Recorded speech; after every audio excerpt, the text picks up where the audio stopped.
Yo, what up guys? Welcome back to Sneaker Stories. As always, I'm your host Chris Jack. Today, checking out not one, not two, but three insanely good Air Max 1s which have all released this year. None of them really in South Africa, but nonetheless, we've got them here to check out today. So without further ado, let's check them out.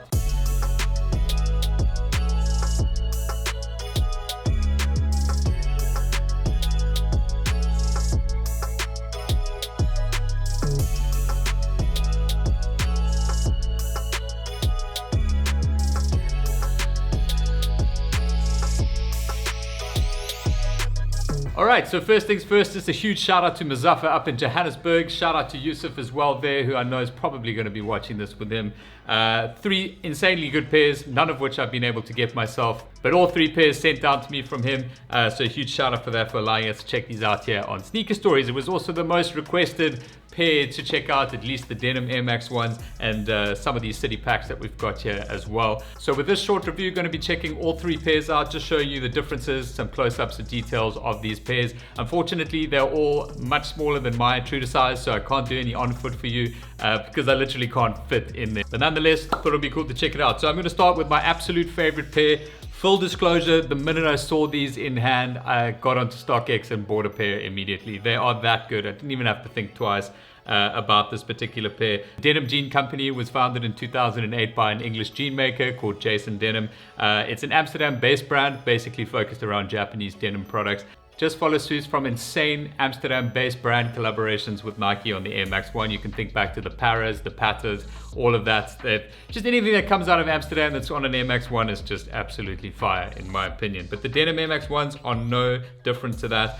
This particular pair, I think it was around 2 or 3 months ago that it released. It dropped on sneakers for around 3,799 Rand, if I'm not mistaken, which was a lot more than what you would normally pay for an Air Max 1, but considering the material quality and the limited nature of this particular pair, what's gone into the actual design of it, it was definitely worth 3,700 Rand. However, when we all took the L on the sneakers app here, as we usually do in South Africa, I was pretty gutted, wanted to get them from overseas, but then we saw the Denham store in Sandton City was going to be getting pairs, and very limited units of that as well. I think there were only 12 pairs of the Air Max 1 that they got. However, the one sort of caveat to that is the price was literally double what the Nike retail was. Now, there was a lot of beef around Denham charging 7.5 or 7,699, whatever the price was on the box for this particular pair. It was pretty much the same as the retail price at the time, but what people didn't really realize is that they're not getting that stock like locally here in South Africa. When you buy something from Nike, the import duties are included in the price, and they have a special deal for shipping that product from Amsterdam, which is where their sort of depot is for South Africa, and sending it here, including the customs, whereas Denham as a store, like an independent store brand here in South Africa, as far as I understand, would have had to pay the full import duties on these products. So that, as we know it, by importing stuff into South Africa, will just double the cost of the product anyway. So they probably weren't really even making too much on that, to be honest, but that's just my opinion. Nonetheless, the shoes are absolutely incredible. Lots of details going on with this particular pair, obviously including a whole bunch of different materials. These indigo suedes, these authentic Japanese denim with sashiko stitching going on, the checkered print here in the toe box, and just a whole bunch of different hits. You've got nubuck suede on the heel. There's so many cool things that are happening with it. But to get into it properly, with the outsole of the shoe, a beautiful gum coloration done here, obviously kept tonal. The midsole of the shoe, completely white with a hit of this red Air Max bubble over there. And then obviously moving into the upper, as already mentioned, the indigo suede in the mudguard section, which wraps the entire lateral and the medial side of the shoe. And then just up into the toe box, you've got this hit of indigo checkered denim. It really just fits in so perfectly over here with these hits of light sort of creams, lighter blues and darker indigos in there. And then just beyond that, in the eye stay section or the underlay, you've got a really raw sort of denim feel over there on that particular material. And then, which will be quite difficult to show you, you've also got this fishbone pattern that's been done on the exterior of the tongue. It is a really, really nice fabric here. It's incredibly soft and padded. And while we're on the tongue over here, they've kept that coloration the same by including this beautiful leather piping around the top of it, just sealing that in a blue. The reverse of it is a solid white leather. And then just moving back into the most eye-catching feature on this particular pair for me are the inclusion of these beautiful Japanese Kakuju Tsunagi Sashiko stitches, which basically just make up the pattern of that quarter panel. And then just overlaid that, you've got a very premium white leather swoosh over here, which is obviously highlighted with the red stitching around. Towards the heel of the shoe, you've got this beautiful tan nubuck suede overlay. You do have the Nike Air Max logo, which has been debossed into that, and then just below that another hit of the indigo suede as well. Another detail also picked up on the shoe is around the eyelets over here. Those have been embroidered, at least the rings around the laces.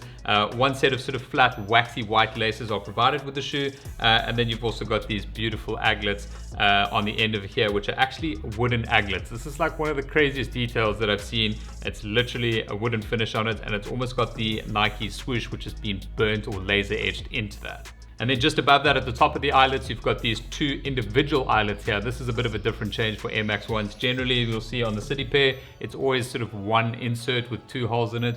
This particular pair has obviously got those two eyelet rings, which are done in a glossy red. And then one of my absolute favorite details has to be this insole over here. I mean, it is insane. It's got a genuine piece of leather which basically lines the top of it, and then you've got these beautiful hits of these gold sort of icons, all basically paying homage to cut and sew nature of Denham's brand. Some of the specific icons here are obviously completely iconic to their brand themselves, and then tied into that the Nike swoosh, of course. And then just one last detail, which might be a bit of a hard one to show you guys, but I'll get that with an overlay shot if I can. You've got Denham, the jean maker, just inscribed on the inside of the white leather sock liner of the shoe. That's just a really nice touch, paying homage to James Denham, the founder or creator of the Denham brand back then. Sealing things off at the top of the tongue, you've also just got a hit of the suede nubuck with the Nike Air logo debossed into it, and that's just sealed in here with a red highlight stitching as well. Overall, the shoe is absolutely incredible. As mentioned, I bought them straight away no matter what the resale price was, which I think was around $450 to $500 currently. I do believe this is one of those shoes that is just going to skyrocket in value over time. Premium materials on an Air Max 1, something that's completely easy to wear. I mean, I know that I can personally pull this shoe off with a whole bunch of different like casual everyday fits, and it's just one of those shoes and colorways that works with everything in my opinion. So if you do want to get yourself a pair of these, you probably have to look to the global sort of StockX market or GOATs or things like that, as we don't have a lot of pairs here locally in South Africa.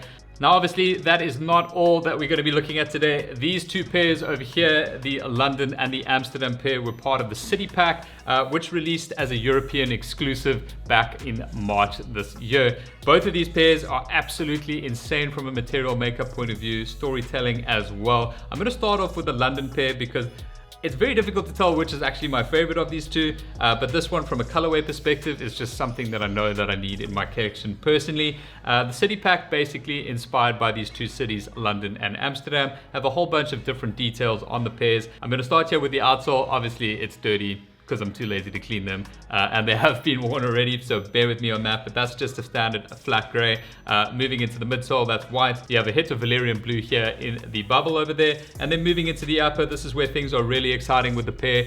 Starting with the mudguard here, that's done in 3 different materials. Towards the heel, you've got this beautiful dark sort of smoke gray corduroy over here, and then also a dark smoke gray but a leather panel here in the midfoot of the shoe, and then wrapping around the toe box section of the shoe, that is just done in a light smoke gray leather. Right here in the toe box, you'll notice the mini swoosh. Always a good sign when you see a mini swoosh on the shoe. For me, it just adds so much heat to the particular pair. And then just further back on that panel, you'll notice some other embroidery of just a circle over there done in a gray. That pays homage to the London Eye as an iconic structure within London. And then on the medial side of the shoe, in the opposite place, you've also got this sort of spike that comes out there, paying homage to the famous or iconic Shard building in London. From a toe box material perspective, the standard sort of material you'd expect in the Air Max 1, which is that kind of nylon mesh. And then moving further back into the quarter panel on both the medial and the lateral side of the shoe, you've got this beautiful quality smoke gray suede, and that's obviously finished off with the Valerian blue swoosh. Swinging into the heel section of the shoe, things are slightly different here. When it comes to the branding, you would normally have the Nike Air logo over there. The embroidery here just includes the Nike and the swoosh, and then just behind that, you'll notice that little line of embroidery done in blue that's snaking through there. That is paying homage and represents the River Thames, obviously one of the most iconic spaces in London. Flipping inside of the shoe, the sock liner is done in a pure suede as well. That is done in a very light gray coloring. From a lace perspective, just the standard laces provided with the shoe that you would normally get with the Air Max ones. These are like, they have a little bit of blue gray tones into them as well. The tongue itself is also just that standard nylon material. However, at the top, you've got LDN with a swoosh, just replacing the Nike logo there, and the Air Max wording just below. And then last but not least, the Amsterdam from the City Pack. This is just one of those shoes where the quality is so good that it's only just going to get more valuable over time, like as these start running out. There couldn't have been a lot of them made. In fact, I did hear a rumor that these were the more limited of these two pairs. Maybe that just came down to the construction and the materials used in the particular pair. But onto the shoe itself, and again, sorry, they are dirty. I haven't cleaned them. It's just a flat tonal cream outsole over here. The midsole coloring over here is done in this sort of darky, greeny, olivey, browny, earth tone something color, which kind of represents the rest of the colors on this particular pair as well. The bubble over there obviously done in a red, if you guys can see that. And then just up into the toe box, you've got this beautiful, very, very short hair, like nubuck suede going on in the mudguard. Again, split by 3 different materials, also with corduroy on the heel, and then a rougher suede here in the midfoot. The toe box section, the full toe box over here, where different to the standard Air Max material you got on the London pair, is done in a pure suede as well. This one overall just kind of feels more wintry for me. I don't know if it's just the tones of it, but all of the materials here, this really just feels like one of those shoes that's going to be super warm and just cozy. Anyway, moving further back onto that quarter panel, that's done in a very, very premium piece of brown leather, and that's been positioned in place with tonal stitching there as well. The swoosh over here feels just like a nubuck, which is just done in a darker sort of charcoal or black coloring. And then obviously from a detail perspective, you've got these 3 red embroidered X's there, which I believe come from the Amsterdam coat of arms. I remember being in Amsterdam once and those little X's were like on all the different buildings everywhere, but I'm pretty sure it's just from the coat of arms there. And then round into the heel section of the shoe, you've got that same Nike and swoosh branding embroidered into the heel of it. And then you've got what kind of looks like half of a spider web over here, but that's basically to represent the canals of Amsterdam. Now moving inside of the shoe, the sock liner, again, just like the London pair, is done in a suede. And then as I failed to mention on the London pair as well, the insoles over here are both done in a suede, just with the Nike Air branding, done in brown on the Amsterdam pair and done in blue on the London pair. Now from a sizing perspective, you would want to go true to size as far as I'm aware, and from the other reviews that I've watched on these pairs, with all 3 of these, obviously there are quite different material makeups between the different pairs. Some of them are going to be slightly thicker, slightly stiffer, depending on which pair you go for. If you do have quite a wide foot, especially in the front section of the shoe over here, you might want to consider taking a half size up. Obviously, always better just to be able to try on a pair of general release Air Max ones before purchasing anything on the resale market, just to make sure that your sizing is going to be as close to what that would be as possible. And as far as I've seen personally, all 3 of these pairs run pretty much the same as standard Air Max ones. But that's it for this little review. Obviously no on foot today, unfortunately, as I can't get my feet into any of these pairs. However, maybe when my pair of the Denhams arrive and when I eventually manage to save up enough to get these 2 in the collection as well, we'll give some on foots there on the Sneaker Stories Instagram page. If you haven't already, guys, please give the video a thumbs up. Don't forget to subscribe right here for more content like this down the line. But that is all from me for today, guys. I'll catch you on the next one.